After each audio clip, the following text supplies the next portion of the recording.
chapter number 2, atomic structure, part 1. And first of all, the first topic is atom. You are familiar with the atom and its application. What is an atom? आप पढ़ते आए हैं, बचपन से सुनते आए हैं, class 5th, 6th, 7th, 8th, 9th. What is an atom? First of all, let me know please. आपके नज़दीक आप क्या सोचते हैं कि एटम क्या होता है? What is the definition of atom? You, Kamran. Atom, smallest particle of genius per matter. Yes, smallest particle of a matter which may or may not exist independently. वो कभी कभी आज़ादाना तौर पर इंडिपेंडेंटली रह सकता है और सम टाइम कुछ एटम्स ऐसा नहीं रह सकते. बहरहाल मैं आपके सामने 5-6 एटम्स की जो पॉइंट्स हैं उसकी डेफिनेशन और उसकी एप्लीकेशन बताने जा रहा हूं. Just have a look, note कर लें बारी बारी. नंबर 1, एक पहले वाली ओल्ड डेफिनेशन अभी तक जिंदा है, इसको सही माना जाता है. That is called John Dalton atomic theory. According to Dalton's atomic theory, elements are extremely small particles. Extremely elements जो हैं they are composed of extremely small particles और उनको हम एटम कहते हैं. ये थियरी अभी तक जिंदा है, लोग इस पे बिलीव करते हैं. यही definition, that is one of the possible definition of atom. यही डेफिनेशन एटम्स की और एटम की मानी जाती है. तो ये डाल्टन ने कहा था. आपको मालूम होना चाहिए कि हर एलिमेंट जो है that is composed of small particles, extremely small particles those cannot be seen by the naked eye. उसको हम एटम कहते हैं. नेक्स्ट वन, किसी भी एलिमेंट में all atoms in an element are identical. मैं पहले पढ़ा चुका हूं, आपको बता चुका हूं कैसे होते हैं आइडेंटिकल. कैसे होते हैं यानी कि उनके साइजेस सेम होंगे और उनकी केमिकल प्रॉपर्टीज सेम होगी. एक एलिमेंट के अंदर जितने भी एटम होते हैं उन सब की तमाम की केमिकल प्रॉपर्टीज सेम होती हैं, उन तमाम के साइज सेम होते हैं. तो बेसिकली ये बात याद रखें बार बार. तो ये एक और तरह से वही सेम डेफिनेशन है. Each element has different atoms from the other element. एक एलिमेंट के एटम्स दूसरे एलिमेंट के एटम से बिल्कुल डिफरेंट होते हैं. For example, once again, gold Au versus sodium. Sodium के एटम और ऑरम या गोल्ड के एटम कभी भी एक जैसे नहीं होंगे. Different element, different atoms. कभी भी no two different element can have same atoms. मुख्तलिफ elements, different elements same atom नहीं रख सकते. Right? Okay. What is substance? once again, what is a compound? Substance composed of atoms of more than one element is called compound. ये भी पहले पढ़ चुके हैं. कंपाउंड क्या होता है? Compound is a combination of once again, compound में एक से ज्यादा एलिमेंट मौजूद होते हैं. नंबर 1, पहली बात, इसको आप रिफ्रेज करके लिख सकते हैं जो मैंने पहले आपको पढ़ाया बताया. कंपाउंड में 1 से ज्यादा एलिमेंट होते हैं. याद रखें इस बात को. मॉलिक्यूल में हो भी सकते हैं, नहीं भी होते, लेकिन कंपाउंड में एलिमेंट एक जैसा नहीं हो सकते. डिफरेंट एलिमेंट्स मिलते हैं तो एक नया सब्सटेंस बनता है. उस नए सब्सटेंस को कंपाउंड कहते हैं. राइट? वंस अगेन, यहां पर भी गौर से देखें तो एटम है. तो अभी तक जो मैंने आपको 4 पॉइंट्स बताए हैं, इन सभी में कॉमन बात क्या है? शाबाश, atom atom atom atom atom atom. हर जगह एटम है. यही बातें आपने याद रखनी हैं ताकि आपके क्वेश्चन सारे सॉल्व हो सकें. पहला कि डाल्टन ने क्या कहा था? उसने कहा कि किसी भी एलिमेंट का सबसे छोटा पार्टिकल एटम कहलाता है. अभी तक इसको ठीक माना जाता है. उसके बाद एलिमेंट में जितने भी एटम्स होते हैं बिल्कुल डिटो कॉपी होते हैं, आइडेंटिकल होते हैं, specially with respect to their sizes and chemical properties उनकी सेम होती है। उसके बाद अगर एलिमेंट डिफरेंट हैं तो उनके एटम भी डिफरेंट होंगे, कभी सेम नहीं हो सकते। फॉर एग्जांपल ये दो एलिमेंट हैं, इनके एटम कभी भी सेम नहीं होंगे, किसी तरह से भी सेम नहीं होंगे। कंपाउंड ये भी बेसिकली एटम से मिलके बनता है, लेकिन इसमें एटम शर्त यह है कि एटम डिफरेंट एलिमेंट से आएंगे, आपस में बॉन्ड बनाएंगे, नया जो सब्सटेंस बनेगा वो होगा कंपाउंड। तो यहां पर भी एटम है। द नेक्स्ट वन, कंपाउंड के अंदर जो एटम की रेशियो होती है, नंबर ऑफ एटम्स, वो डिफरेंट हो सकते हैं। सम टाइम होल नंबर होता है, सम टाइम फ्रैक्शंस होते हैं। तो कंपाउंड के अंदर भी एटम और उनकी रेशियो मैटर करती है। फॉर एग्जांपल, ये मैं कहना क्या चाह रहा हूं, मेरे पास पानी है H2O, what is the ratio of oxygen and hydrogen और hydrogen to oxygen? 2:1। Got it? अब आपने मुझे बताना है, एक और मैं फॉर्मूला लिख रहा हूं, आपने मुझे सिंपलेस्ट रेशियो बतानी है। What is the simplest ratio in this one? Good, 3:4। अगर आप इसको और सिंपल करेंगे तो ये फ्रैक्शन में चली जाएगी। तो मोस्टली किसी भी कंपाउंड में जो एटम्स की रेशियो होती है वो होल नंबर होती है। ये पानी है, अमेरिका से ले लें, यूएस से, कनाडा से, कहीं से, यूएई से, पाकिस्तान से, उसका फॉर्मूला यही रहेगा, सेम रहेगा, क्योंकि एटम्स की जो रेशियो है वो कंपाउंड में नहीं बदलती। सो H2O that is taken from any source will have same ratio of hydrogen and oxygen. तो कंपाउंड में एटम्स होते हैं डिफरेंट एलिमेंट के, और उन एटम्स की रेशियो कांस्टेंट होती है, कभी फ्रैक्शन में हो सकती है लेकिन अक्सर होल नंबर होती है। नेक्स्ट वन, केमिकल रिएक्शन किसे कहते हैं? आपने सुना होगा, आपको शायद पता नहीं होगा। केमिकल रिएक्शन जब होता है, दो चीजें मिलती हैं, नया कंपाउंड बनता है, तो उसमें 3 काम होते हैं। नंबर 1, सेपरेशन, पुराने बॉन्ड टूटते हैं, पुराने एटम दूर दूर हटते हैं, नया कॉम्बिनेशन, नया ग्रुप बनता है, या अपने आप को रीअरेंज करते हैं। ये कौन होते हैं? ये भी एटम होते हैं। तो केमिकल रिएक्शन भी एटम की वजह से होता है। ये केमिकल रिएक्शन के अंदर भी एटम काम कर रहे होते हैं। एटम अपना पुराना नेक्सस तोड़ते हैं, नया कॉम्बिनेशन, नई ग्रुपिंग करते हैं, नई चीज बनाते हैं, नए सबस्टेंस को जन्म देते हैं। तो ये भी एटम ही करते हैं। तो मैंने जितने पॉइंट्स आपको पढ़ाए हैं उन सब में एटम एटम एटम एटम है। सो आपने ये तमाम एप्लीकेशंस याद करनी है डायरेक्टली। होपफुली आपको कोई प्रॉब्लम नहीं होगी whenever you are going to solve your past paper questions. More than enough. मैंने पहले भी कहा था, आप कोई बुक ना पढ़ें, कोई जरूरत नहीं है पढ़ने की। आपको सिर्फ यही नोट्स, यही चीजें आपने नोट करनी है अपने पास। जब तक मेरी बुक नहीं आती, आपने सिर्फ यही पढ़ने हैं, इन्हीं से पेपर सॉल्व करना होगा। नहीं होगा, आप मुझे बताएंगे कि ये क्वेश्चन है, आपने पढ़ाया है, आपने जो स्लाइड्स दिखाई उससे सॉल्व नहीं हो रहा, मैं करके दिखाऊंगा। अगर नहीं करके दिखाऊंगा तो फिर आपको छोड़ जाना चाहिए मुझसे। नेक्स्ट थिंग इज सब एटॉमिक पार्टिकल और स्ट्रक्चर ऑफ एटम। ये भी पढ़ा हुआ है आपने। एटम के बेसिकली 2 हिस्से होते हैं। कौन कौन से? 2 हिस्से बलोच, फिर वो तो 3 हो गए ना। 2 parts of atom, yes you can say. Number 1 part is called, good, number 1 is central part and the rest of empty part, इसको खाली पोर्शन, एम्प्टी पोर्शन कहते हैं। एक मिडिल वाला हिस्सा होता है, उसको बोलते हैं न्यूक्लियस। अदर देन न्यूक्लियस जो हिस्सा होता है, that is called empty portion. 2 हिस्से होते हैं एटम के। न्यूक्लियस में कौन कौन रहता है आपको मालूम है, फिर भी एक टेबल आपको याद करवाऊंगा। Proton and neutron. बाहर कौन घूमता रहता है? इलेक्ट्रॉन। 24/7 इलेक्ट्रॉन न्यूक्लियस का तवाफ करते रहते हैं, बाहर घूमते रहते हैं, रुक के नहीं बैठते हैं, लेकिन खास सर्कल में घूमते हैं, खास डिस्टेंस पे घूमते हैं, खास स्पीड से घूमते हैं, जिसका जहां दिल करे मुंह उठा के घूमना शुरू कर दे, ऐसा नहीं है।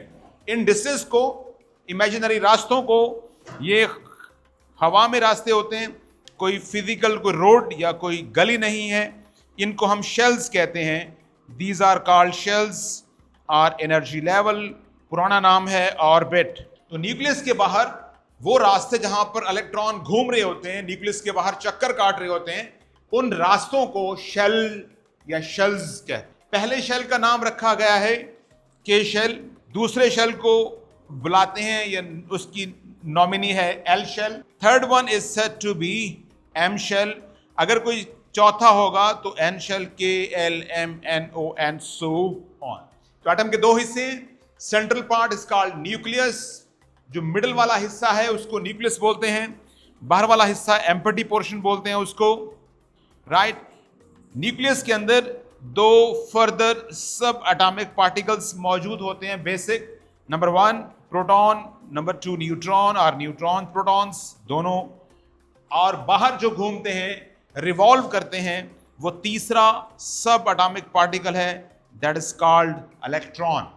ये कॉमन है दुनिया का हर एटम, वो गोल्ड का हो, वो सिल्वर का हो, वो सोडियम का हो, वो कैल्शियम का हो, वो पोटेशियम का हो, वो किसी गैस का एटम हो, उसकी बेसिक स्ट्रक्चर, उसकी बेसिक जो साख्त है वो ऐसे होती है। Now come towards the next one. As I told you, atom is composed of 3 sub atomic particles, electron, proton and neutron. 3 further इसके हिस्से हैं एटम के। As far as their charges are concern, electrons contain negative charge, proton contains positive charge and neutrons contain no charge. हमने ये मालूम किया, discover किया, experiment किए साइंटिस्ट ने, तो मालूम हुआ इलेक्ट्रॉन्स के ऊपर नेगेटिव चार्ज। आपने अभी 1 नेगेटिव सपोज करना है, एक्चुअली 1 नेगेटिव नहीं होता। वैसे अगर आपने शायद कोई फिजिक्स पढ़ी हुई है तो उसमें आपको एग्जैक्ट चार्ज का पता होगा, what will be charge on 1 electron exact. जो प्रोटॉन है वो contain positive charge and neutron contains no charge. अब एटम्स के ऊपर ओवरऑल किसी का भी एटम हो, किसी एलिमेंट का एटम हो, इलेक्ट्रिकली न्यूट्रल होता है। क्यों? गोल्ड का एटम हो, यस गुड, किसी भी एटम, कोई भी एटम, सोडियम का हो, क्लोरीन का हो, ऑक्सीजन का हो, आयरन का हो, जिसका भी हो, उसमें number of protons are equal to the number of electrons. Electrons के ऊपर negative charge and this is carrying positive charge. तो इस एक एटम के अंदर जितने पॉजिटिव चार्जेस हैं यहां पर सेंट्रल पार्ट में, उतने ही इलेक्ट्रॉन, उतने ही नेगेटिव चार्ज बाहर घूम रहे हैं। Overall they are cancelling out each other. So उनके ऊपर, किसी भी एटम के ऊपर ओवरऑल कोई चार्ज नहीं होता। सो वंस अगेन एक दफा फिर देखते हैं कि हमने इस पेज पे क्या पढ़ा। हमने पढ़ा कि एटम के 2 हिस्से होते हैं, न्यूक्लियस और एम्प्टी पोर्शन। न्यूक्लियस में प्रोटॉन, न्यूट्रॉन, इलेक्ट्रॉन्स रहते हैं। एम्प्टी पोर्शंस में इलेक्ट्रॉन्स घूमते हैं, रिवॉल्व करते हैं, और न्यूक्लियस में प्रोटॉन और न्यूट्रॉन स्टैटिक रहते हैं, घूमते नहीं है, वो बेसिकली मूव नहीं करते हैं। उसके बाद electrons contain negative charge, all protons एक हो या ज्यादा हो they contain positive charge, neutron एक हो या ज्यादा हो नो चार्ज। किसी भी एटम में number of proton are equal to the number of electron, that is why that atom is having no charge.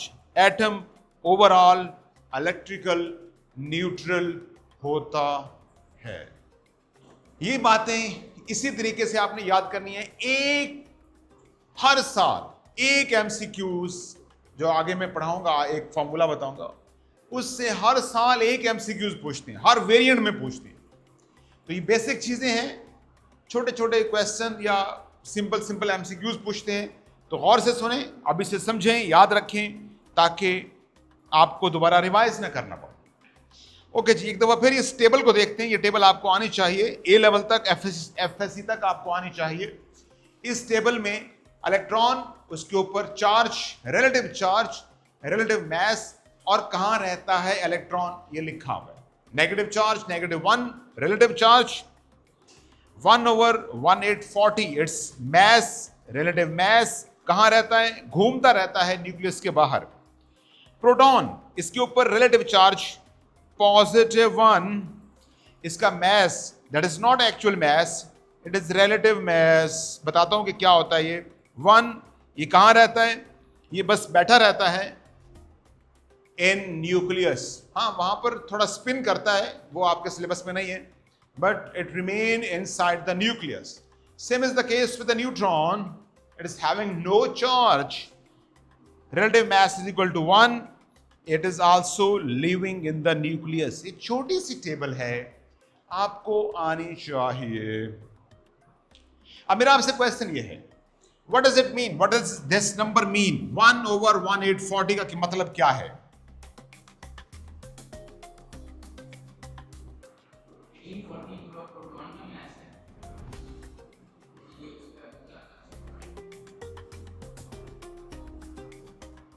आपने मुझे समझाइए, ये समझाना है कि ये जो 1/840 या 1/836 भी कुछ बुक्स में लिखा होता है, इसका क्या मतलब है? What does it mean? अगर मैं प्रोटॉन का मास लिखूं 1/840, अगर इसका मास 1 प्रोटॉन का मास इतना सपोज करूं, उतना ही मास होगा न्यूट्रॉन का, और उस वक्त कितना मास होगा इलेक्ट्रॉन का? 1. यानी कि ये 2000 टाइम ऑलमोस्ट छोटा है, मास कम है इन दोनों से. ये रिलेटिव नंबर लिखा हुआ है बेसिकली. इलेक्ट्रॉन का मास इनके मुकाबले में 2000 टाइम और 1/840 टाइम्स छोटा है. उसका मतलब ये है, अगर इनका मास सपोज कर लिया जाए 1840 है, तो इसका मास 1 ग्राम होगा उस वक्त. तो ये कंपैरेटिव टर्म है, कितना छोटा है, इसलिए हम इसको रिलेटिव बोलते हैं. Relative, this is not the actual mass. ये नंबर एक्चुअल नहीं है, ये रेशो निकाली हुई है कि इनकी आपस में रेशो क्या है. Ratio of electrons mass with the mass of proton and mass of neutron. ये रेशो है. These are not the actual numbers. याद रखें इस बात को, मैंने ऊपर लिखा भी हुआ है रिलेटिव. इसलिए, और इसी तरह रिलेटिव चार्ज, ये भी एक्चुअल चार्ज नहीं है. एक्चुअल चार्ज होता है I think 1.6 × 10⁻⁻19 if I am not wrong. Actual जो चार्ज होता है एक इलेक्ट्रॉन के ऊपर, वो बहुत कम होता है, और वो जो मैंने आपको बोला है.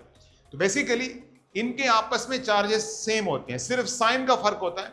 इसमें साइन नेगेटिव होता है, इसका साइन पॉजिटिव होता है. तो इनकी यहां पर भी हमने रेशो ली है, तो यहां पर जो चार्जेस की रेशो है, दिस इज कॉल्ड -1 एंड +1. ये भी रिलेटिव चार्जेस मीन हमने ratio of actual charges. These are not actual charges, these are not actual masses. उनकी रेशो लिखी हुई है. FSC A लेवल तक आपने ये टेबल याद रखना है. यहां से डायरेक्टली P2 में क्वेश्चन पूछे जाते हैं. यहां तक कोई चीज आपको समझ ना आई हो, इलेक्ट्रॉन क्या भला है, प्रोटॉन क्या होता है, उनकी ये खूबियां आपने याद रखनी है, कहाँ रहते हैं, क्या चार्जेस हैं और क्या मैसेज हैं. Got it? Okay, come toward the next one, next portion, that is खिजर रूल. Yes, electronic configuration. आपको इलेक्ट्रॉन किसी भी एटम के कैसे लिखने हैं, कैसे एटम में इलेक्ट्रॉन ऐड करने हैं, एक तरीका बता रहा हूं, आप इसको फॉलो करेंगे, होपफुली आपका आंसर कभी गलत नहीं आएगा. 2 मेथड हैं वैसे तो.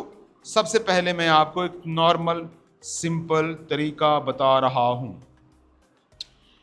ये है वो मेथड, लेकिन थोड़ा लेंथी है. ये मेरा पुराना मेथड है. मेरी अगर आपके पास ओल्ड बुक है तो उसमें यही तरीका, ये भी खिजर रूल है, किसी बुक में नहीं लिखा हुआ, ये मैंने खुद से इसको डिजाइन किया. लेकिन ये ट्रांजिशन एलिमेंट पे एप्लीकेबल नहीं होता. वैसे जनरली नॉर्मल तमाम एटम्स पर एप्लीकेबल है. एक और मेथड है जो इससे मैंने फिर एक और शॉर्ट बनाया है, तो मेरा ख्याल है मैं वही आपको बता देता हूं. इसको इस पे अभी नहीं जाते हैं क्योंकि आपके सिलेबस में शायद वो ना. फॉर एग्जांपल, न्यू मेथड क्या है, तो आपने पहला शेल K शेल, दूसरा शेल L शेल, तीसरा शेल M शेल, चौथा शेल N शेल. ये अपने नोटबुक पे लिख लेना है. पहले लिख के फिर आपने फिलिंग करनी है. कोई भी एटम हो, सबसे पहले आपने पहले में 2 इलेक्ट्रॉन फिल करने हैं. बाकी अगर 2 से ज़्यादा बाकी बच गए हैं, 8 तक हैं या 8 से कम हैं, तो यहाँ पर 8 जो है आपने फिल करने हैं. अभी भी अगर इलेक्ट्रॉन बच गए हैं तो आगे आपने 8 लिखने हैं, 18 नहीं लिखने हैं. बस इतनी सी बात है, इतना सा ख्याल करना है आपने. पहले शेल में 2 इलेक्ट्रॉन, दूसरे में 8 इलेक्ट्रॉन. यहाँ तक सिंपल है, हर दफ़ा यही करना है. यहाँ गौर करना है, अगर रिमेनिंग आपके पास 8 से ज़्यादा हैं तो आपने यहाँ पर 8 लिखना है, और जो बाकी बच गए हैं 8 से ज़्यादा, वो इधर आपने लिख देने। फॉर एग्जाम्पल मेरे पास एक एलिमेंट है that is having let's suppose calcium, 20 electron है इसके पास। बताइए कैसे लिखूंगा कैल्शियम। पहले 2 इलेक्ट्रॉन पहले शेल में जाएंगे, उसके बाद 8 इलेक्ट्रॉन दूसरे शेल में जाएंगे कैल्शियम में। अब 10 आपने लिख दिए, बाकी कितने बच गए? 10। तो क्या मैं यहां पे 10 लिखूं? नो, शाबाश। 8 लिखूंगा, बाकी कितने बच गए? 2। तो यहां पर 2 आएंगे। तो ये ज्यादा सिंपल रूल है, सिर्फ आपने तीसरे कॉलम के ऊपर, तीसरे शेल के ऊपर गौर करना है। और आपने जहां तक आपका सिलेबस है, इससे ज्यादा आपसे पूछेंगे भी नहीं, आपने इसी को ऐड करते जाना है, पुट करते जाना है और आपका आंसर आ जाएगा। मेरे वाला जो मेथड है, जो ऊपर मैंने ये लिखा हुआ है, ये मेथड है पूरी पीरियोडिक टेबल के ऊपर एक्सेप्ट ट्रांजिशन एलिमेंट। कहीं पर लगा दें आपका आंसर ठीक आएगा, लेकिन that is more than that of your requirement. कि ज्यादा है कहेंगे तो मैं पढ़ा दूंगा, मेरा ख्याल इसकी जरूरत नहीं है। वैसे इसकी पिक्चर खींचना चाहें, इसको पढ़ना चाहें अपने तौर पर ठीक है। ये एक शॉर्ट रूल मैंने आपको बताया है, तो ये आपने याद रखना है। अब बताइए, if I am having 19 electron then what will be the configuration? 2881। वाह बलोच, गुड। 2881। अगर मेरे पास 18 इलेक्ट्रॉन है, 288। अगर मेरे पास 16 इलेक्ट्रॉन है, 16। 286। Very simple. चलें थोड़ा सा बढ़ा लेते हैं, आप बहुत ज्यादा सही आंसर देने लगे। 24।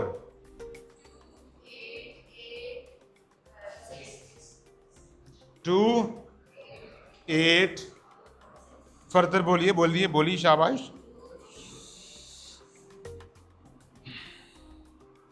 यहां पर लिख लेता हूं। 24 का आपने बोला है। 2 8 8 आगे 6। ओके। अगर मेरे पास 32 इलेक्ट्रॉन है देन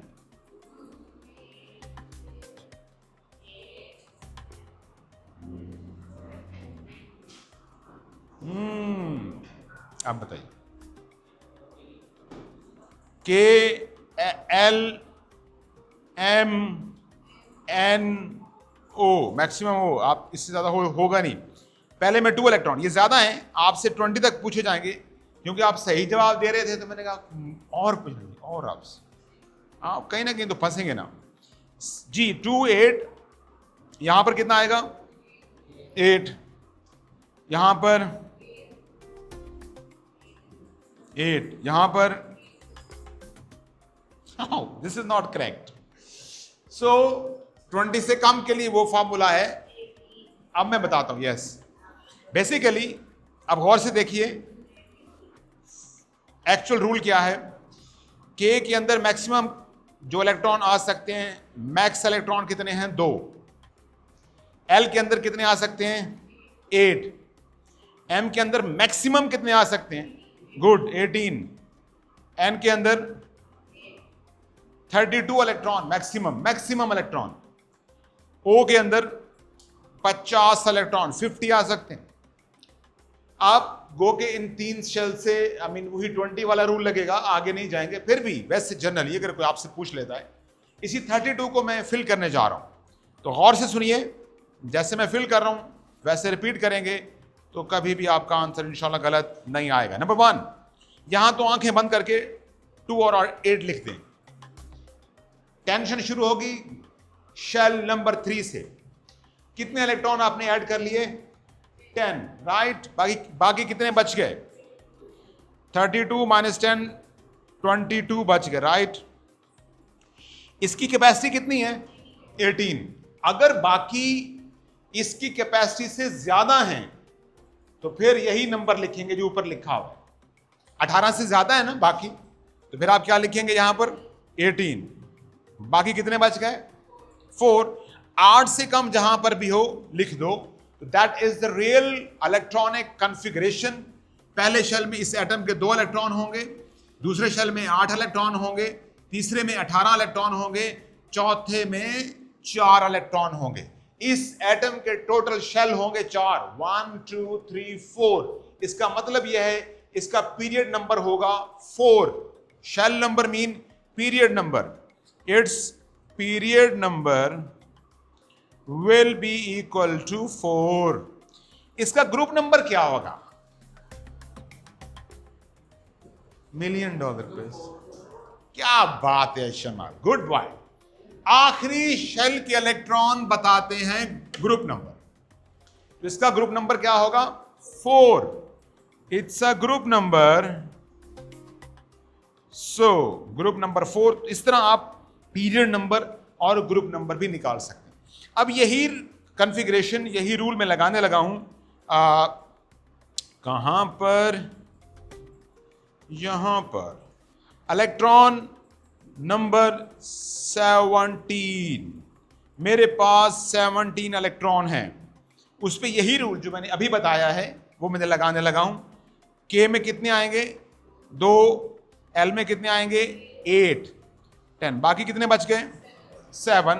तो ये 8 से कम है। जहां पर भी 8 से कम हो आप उनको एज सच लिख सकते हैं। इसी तरह एक और 27, बेसिकली मैं इसको चेंज कर देता हूं, एक और 27 कैसे लगाएंगे आप? 27 मैं इसको हटा रहा हूं 27 लिखने के लिए। 27 पहले शेल में 2 इलेक्ट्रॉन, दूसरे शेल में 8 इलेक्ट्रॉन, तीसरे में यस 8। क्यों 8?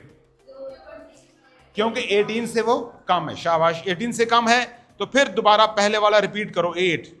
अब देखिए आपने पहले 10 इलेक्ट्रॉन यहां से लिख लिए थे, बाकी कितने बच गए थे? आप सॉल्व कर दो। उसने ऐड कर दिया पकड़ के, जालिम।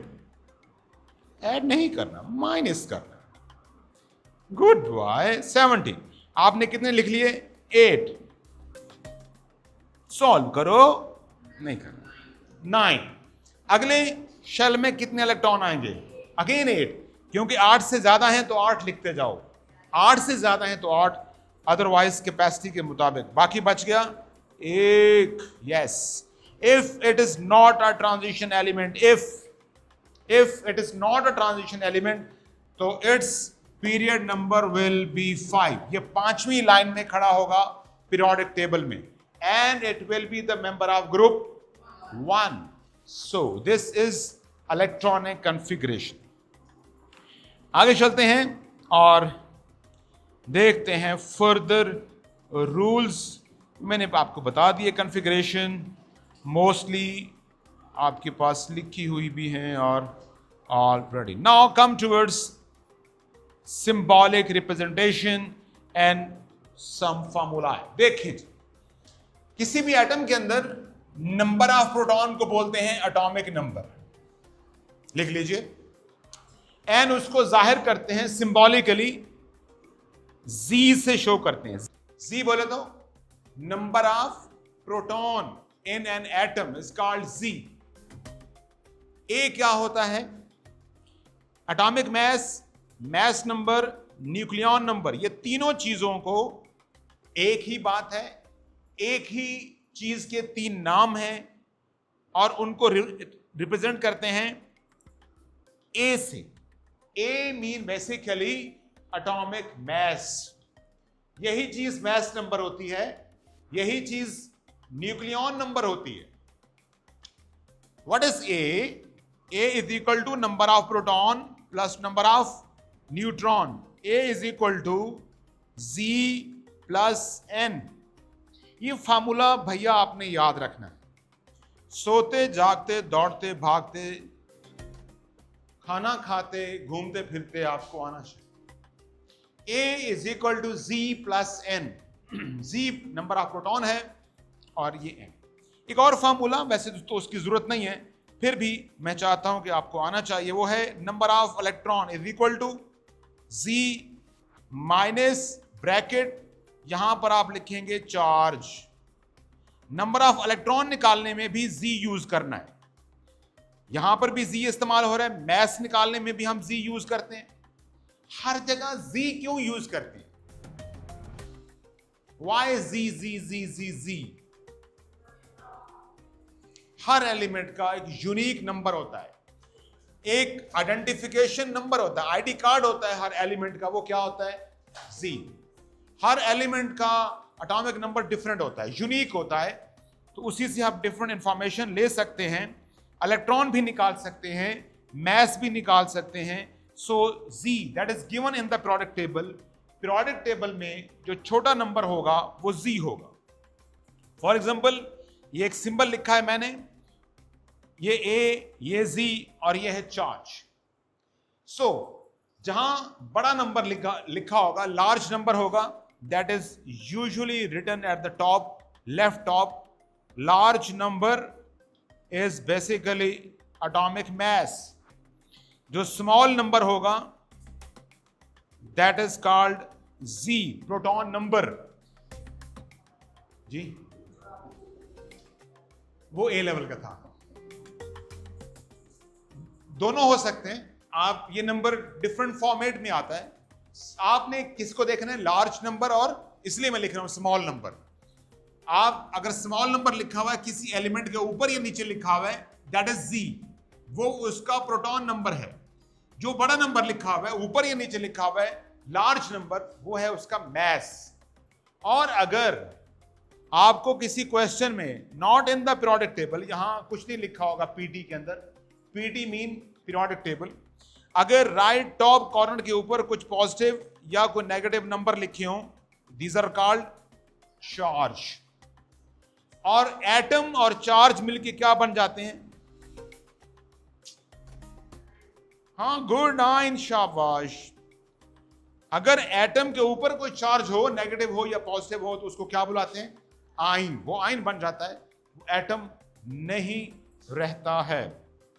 ओके, अब आपने क्या करना है, जब भी कोई क्वेश्चन आए, let me finish very quickly, कोई भी क्वेश्चन आगे हम करेंगे क्वेश्चंस, आपने हर क्वेश्चन में एक आंसर अपनी नोटबुक पे लिखना है, रफ पेज के ऊपर, वहां से आपने n का आंसर निकालना है। तो आप मुझे बताइए, आप n का आंसर कैसे निकाल सकते हैं?